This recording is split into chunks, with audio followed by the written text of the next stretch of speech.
লোকটা যতটা না সাহসী তার থেকে বেশি শক্তিশালী। ফুলটা যতটা না সাদা তার চেয়ে বেশি লাল।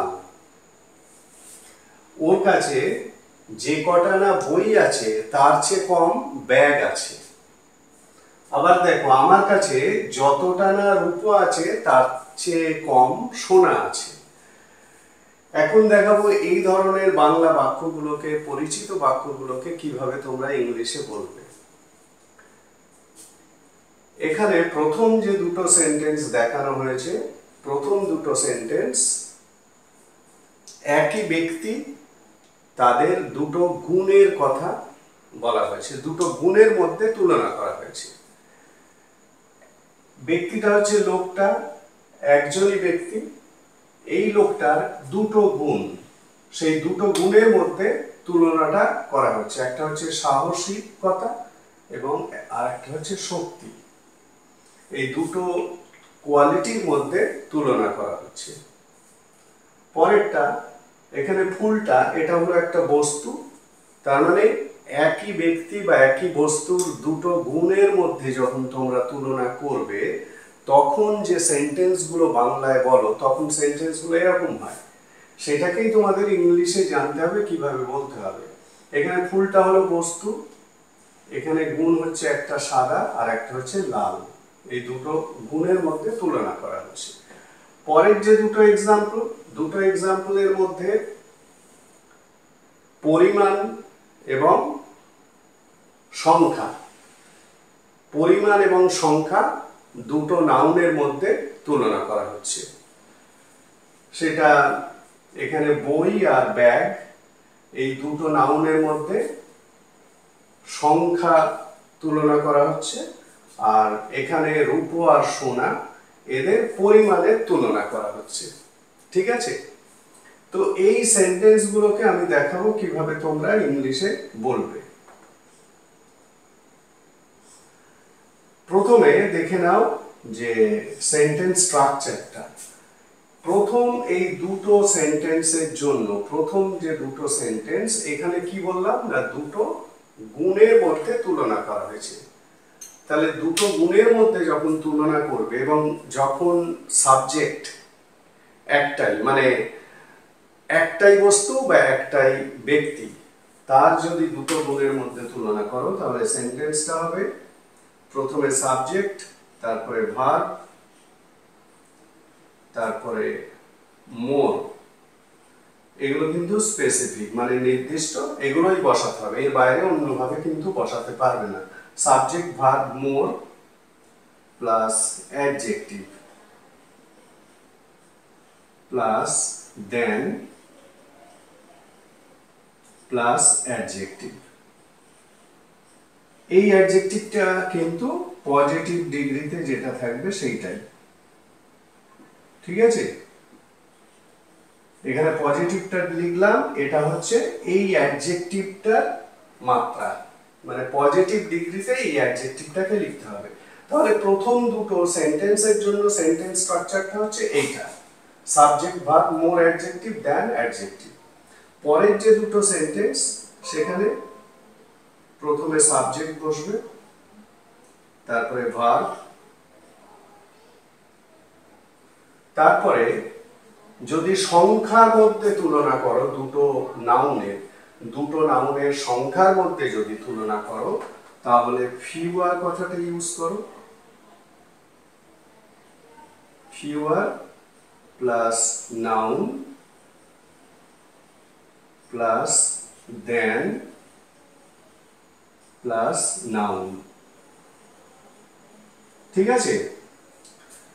যদি দুটো নাউনের সংখ্যার মধ্যে তুলনা করো, তাহলে ফিউয়ার প্লাস নাউন প্লাস দেন প্লাস নাউন। আর যদি দুটো নাউনের পরিমাণের উপর তুলনা করো, তাহলে সাবজেক্ট, ভার্ব প্লাস এই ফিউয়ারের জায়গায় লেস বসবে, তখন লেস প্লাস নাউন প্লাস দেন প্লাস নাউন। এই হলো সেন্টেন্স স্ট্রাকচার। ঠিক আছে? এই সেন্টেন্স স্ট্রাকচারগুলোকে ফলো করেই ওপরের এই চারটে বাক্যকে তৈরি করতে হবে।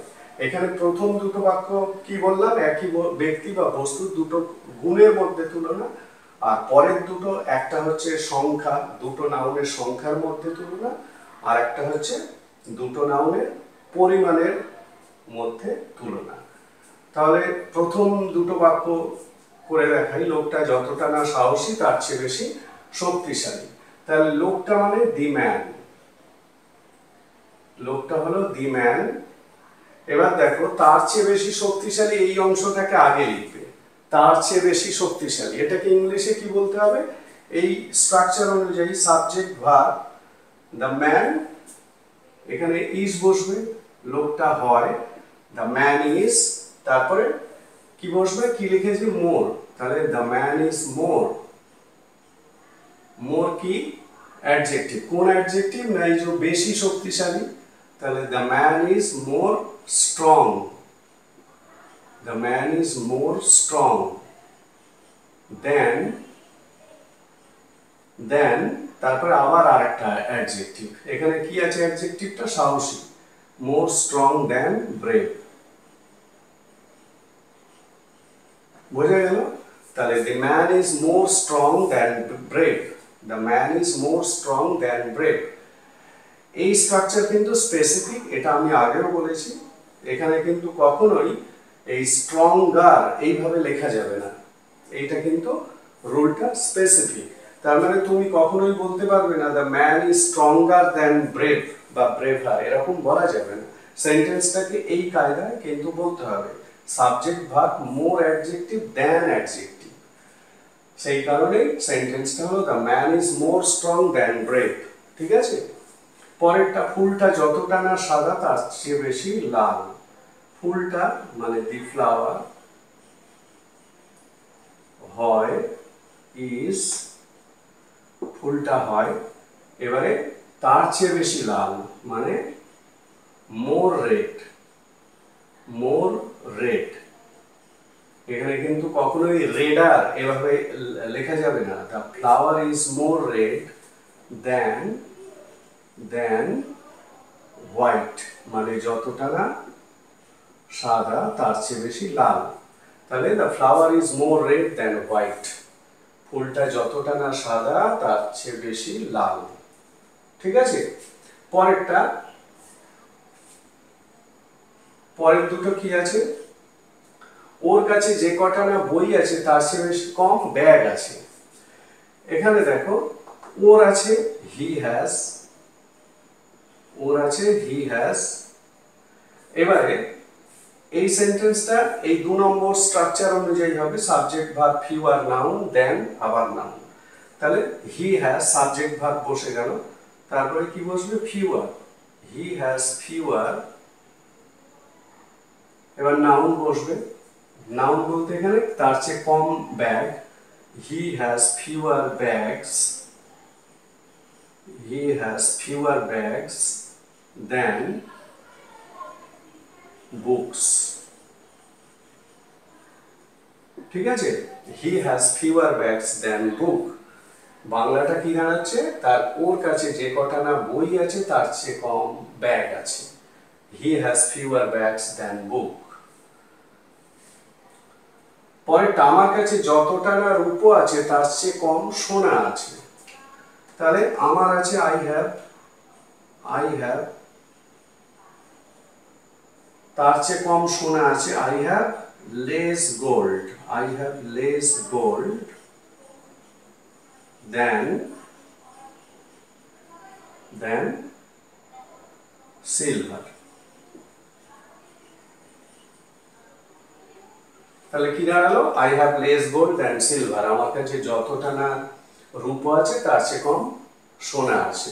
তার মানে এই যে শেষের যে দুটো এক্সাম্পল তৈরি করলাম, এক্ষেত্রে কি দেখলে তোমরা, না দুটো নাউনের মধ্যে একটা হচ্ছে সংখ্যার তুলনা করা হচ্ছে, মানে কোন নাউনটা কতটা পরিমাণে কতটা সংখ্যায় আছে এরকম একটা তুলনা করা হচ্ছে, আর একটা হচ্ছে দুটো নাউনের পরিমাণের ওপর তুলনা করা হচ্ছে। সংখ্যা বোঝালে তখন ফিউয়ার, আর পরিমাণ বোঝালে লেস, এই দুটো শব্দকে ব্যবহার করতে হবে যে দুটো নাউনের সঙ্গে তুলনা হচ্ছে সেই নাউনের আগে, মানে প্রথম নাউনের আগে বসিয়ে দেওয়ার পর দ্বিতীয় নাউনের আগে আর কিছু বসাতে হবে না, সেক্ষেত্রে দ্বিতীয় নাউনটা বসালেই হবে। আরেকটা বিষয় হলো, সংখ্যার যখন তুলনা হচ্ছে তখন কিন্তু প্রতি ক্ষেত্রে নাউনগুলোকে প্লুরাল রাখবে। ঠিক আছে, তাহলে এই হলো আজকের বিষয়। এই ধরনের এক্সাম্পল, এই ধরনের বাংলা প্রতিদিন বলা হয়, তো এই ধরনের বাংলাগুলোকে তোমাদের ইংলিশে বলতে গেলে এই স্ট্রাকচারগুলোকে ফলো করতে হবে। তাহলে এই স্ট্রাকচার ফলো করে এই ধরনের বাংলাগুলোকে এইভাবে ইংলিশে বলবে।